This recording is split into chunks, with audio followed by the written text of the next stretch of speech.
দেখেন কত না সুন্দর, এটা লাল মাটির রাস্তা, একটা পাহাড়ে উঠতেছি তো আমি ভাইয়া, লাল মাটির রাস্তা। হ্যাঁ, এটা হলো আমাদের জেলার নরসিংদী শিবপুর, লাল মাটির রাস্তা। আমি একটা পাহাড়ের মধ্যে উঠতেছি ভাইয়া, আপনাদের সাথে শেয়ার করতেছি। কত সুন্দর লাগছে জায়গাটা, দেখছেন? জায়গাটা অনেক সুন্দর না? হ্যাঁ, তারপর আপনাদের সাথে শেয়ার করলাম বন্ধুরা। হ্যাঁ, এটা হলো লাল মাটির রাস্তা আমাদের এখানে। খুবই সুন্দর জায়গাটা তো খুবই সুন্দর, তাই না? ওই যে এদিক দিয়ে সবুজ শ্যামল, আদে এদিক দিয়ে আছে আবার গরু বাছুর ছাগল নিয়ে। এটা হলো গ্রাম, নরসিংদী জেলা তো, আমাদের নরসিংদী জেলা শিবপুর। খুব সুন্দর একটা জায়গা। হ্যাঁ, সে ঘুরতে আসে, ছেলে মেয়ে নিয়ে সবাই ঘুরতে আসে সব দিক দিয়ে।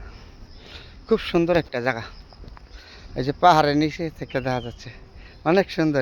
ওই যে দাঁড়িয়ে রয়েছে পাহাড়ের নিচে, একজন দাঁড়িয়ে রয়েছে, খুবই সুন্দর জায়গা।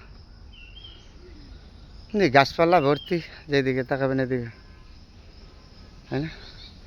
সুন্দর জিনিসগুলিকে আমরা সুন্দর বলতে হবে, না বললে তোর উপায় নাই। তাহলে ভালো জিনিসকে ভালো বলবেন না। এদিকে গাছপালা, এটা লাল মাটি, অনেক নিচে, পাহাড়ের নিচে আর লাল মাটি এটা। হ্যাঁ, এটা হলো আমাদের নরসিংদী জেলা শিবপুর। প্রায় আসেন, সময় পেলে আসবেন ঘুরতে। যদি কারো ইচ্ছা থাকে আমার সাথে যোগাযোগ করবেন, আমি ঠিকানা দিয়ে দেবো, আসবেন ঘুরবেন, প্রয়োজন আমি সাথে আসবো। জি, এটি আমাদের নরসিংদী জেলা, যে লাল সবুজের দেশ, সোনার বাংলাদেশ।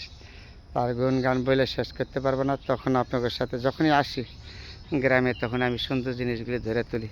এটা হলো আমার সর্বোচ্চ দায়িত্ব। ভালো থাকবেন বন্ধুরা, সবার জন্য দোয়া।